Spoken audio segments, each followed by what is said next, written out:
Hey guys, welcome back to another video. Today I like to talk about T17 maps, whether you should run them or whether you should skip them, sell them. And I just want to preface this by saying that this is all just based on what I've learned so far with T17 maps. I think a lot of people are afraid of running them because they've seen clips of them and they think that the barrier to entry is a mage blood, or you need to spend hundreds of divines into your build before being able to run it. That is not really the case. I'll go over some minimum requirements that your build needs before you should attempt to run it. As you can see, my build here, I do not have a mage blood, and these are all, in my opinion, quite attainable gear, at least up to this point. There's nothing crazy expensive on my tree. This is just a glorious vanity, just a regular cluster here. So and I've run a bunch of T17s. So I also want to show you my death count. As you can see, this is a very rippy strategy. So if you don't like dying, you should definitely not run this strategy.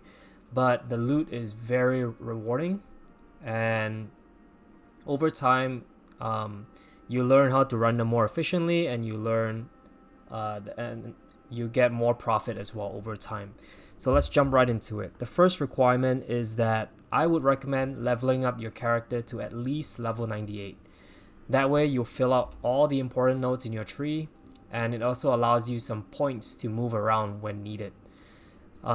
If you don't know how to level up fast, you can check out my previous video on the fastest leveling strategy using domination scarabs. That is how I leveled up to 99, and for me that is enough to fill out everything that I need. Number 2 is that your build needs to have sufficient DPS.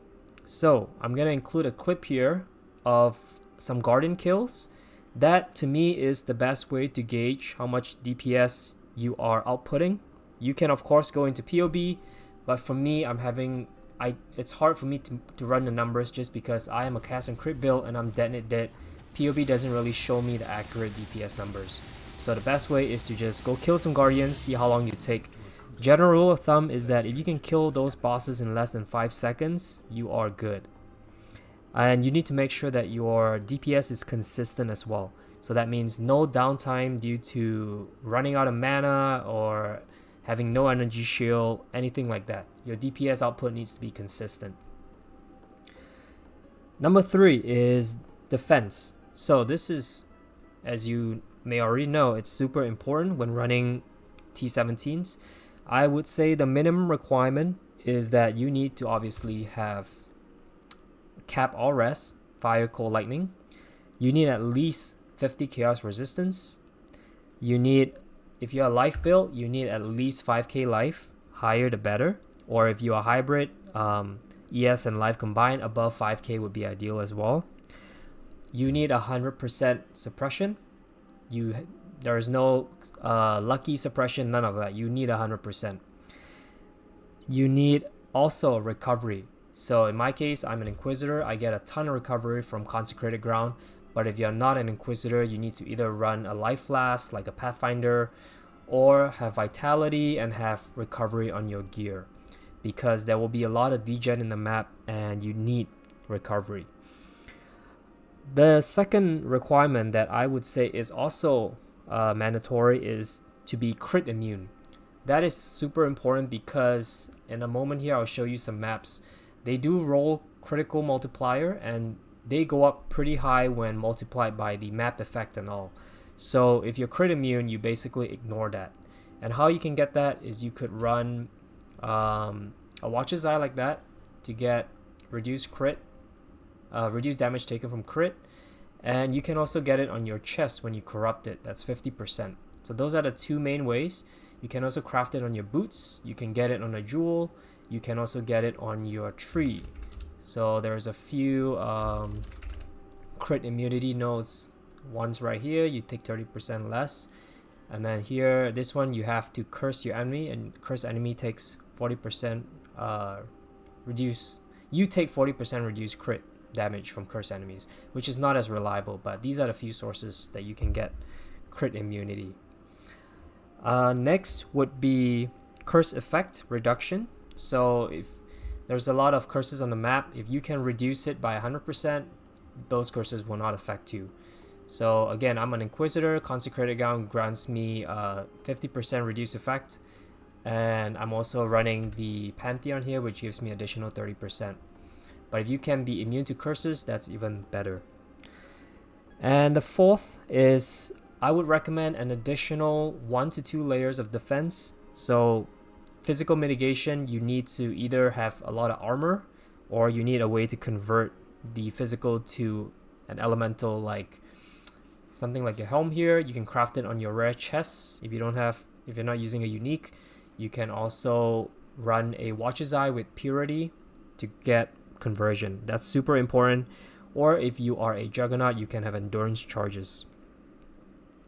And also the second layer is any type of additional something like this, an incandescent heart that converts my elemental to chaos. You can also use a lightning coil, which converts fist to lightning. You can use a fourth vow. Basically stacking these layers of defense, because you need everything you can get to survive a T17 map. Alright, so now when you have defenses taken care of, the next thing and the most important thing is to roll your maps. So be prepared to spend 20 to 30 chaos rolling your maps, because these map mods will make or break your map. And what I mean by that is you need to know for your build what mods you can't run. So for example, for Inquisitor, I cannot run no regen, reduce recovery, monster suppress spell damage, reduce AoE, and things like that. I found out the hard way, because if you roll like a reduced AoE, the Atlas tree that you're probably running would be back to basics, and this will basically buff the explicit modifier. So your reduced AoE will go above 100%, and then your skill basically deals 0 AoE. So you'll deal no damage essentially. Other stuff like reflect, reduce aura effect, reduce cooldown reduction is another thing as well. I have ran maps that have 100% reduced cooldown, and my skills basically did not proc. So yes, you have to make sure to check every single mod and make sure you can run them. So here, for example, there's a no regen. We can't do that. Here we have minus max, which is not a great mod overall for any build in my opinion. So I would not run that as well. And here we have less recovery. So as you can see here, 80% less recovery will translate to over 100%. So that means no recovery at all, which we can't run. And here is potentially something that we can run. So the 4 curses at the top is obviously super dangerous, but I have 80% curse effect reduction, so I can ignore that. Monster life is fine, cannot be stunned is fine, and the remaining mods do not affect me. So this will be a map that I can't run. And that's what you want to do. You want to just keep rolling your maps with Chaos Orbs until you get one that you can run. And another thing I forgot to mention here is that you also want to check at the top to go for Scarab quantity if possible. So luckily this map here has 103% Scarab quantity, which is perfect. It's what I want exactly. I don't care about maps, I don't care about currency, we're just going for Scarabs. Alright, so rolling your maps, super important. Next would be, when you're about to run your map, to not be greedy with your Scarabs. So when starting off, if you don't have a Mage Blood, if your build is like mine, similar, I would recommend running a Scarab of Monstrous Lineage for Magic Pack Size, Adversary, and Hunter Traders. These are the 3, they're super cheap, 1 to 2 chaos each, and they will add quantity to your map without making it too dangerous. Now the 4th piece you could use can either be a Reliquary if you're going for unique items like a Mage Blood or a Headhunter, or you can run a Mysterious Scarab as well. These barrels will drop Scarabs and drop items too. So these are the basic starting Scarabs I would recommend.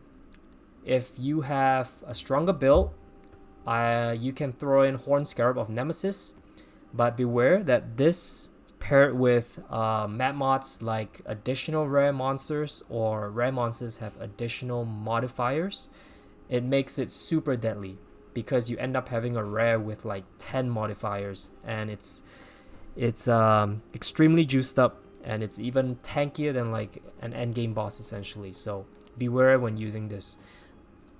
And if you have money and you feel like you are clearing the maps fine, not risking it, you can always run the expensive ones like the Horn Scarab Bloodlines to make every normal monster magic at least. This is going for 1.2 divines, I believe. And you can run glittering as well. This basically increases your rarity and quantity for each monster slain. So super good scarabs. But again, beware when using these, because if you rip your map and you can't complete it, it's not good. So let's just say we're gonna run these ones here. We're gonna throw in a Reliquary this time. If possible, when you activate it, you want to check and see.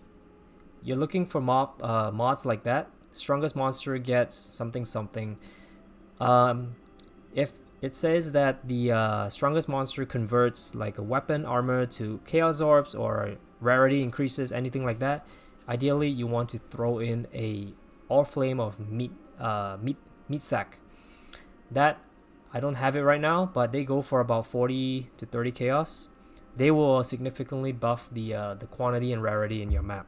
So that's optional. You don't have to do that, but it is definitely good. And last but not least, be safe when running the maps. You don't have to speed run it. It's not like a T16 map where you just destroy everything and not take any damage. You will be taking damage, as you can tell by my death count. So range builds, just play safe off screen and go slow. Kite around rare monsters. For melee build, good luck, have fun.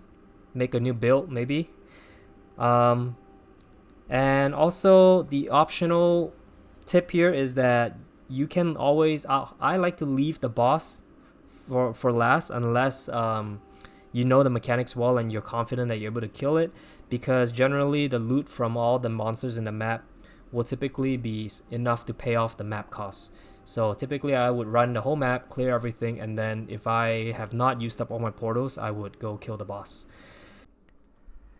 So that's it for the tips and tricks on running a T17 map. Don't be afraid to run it.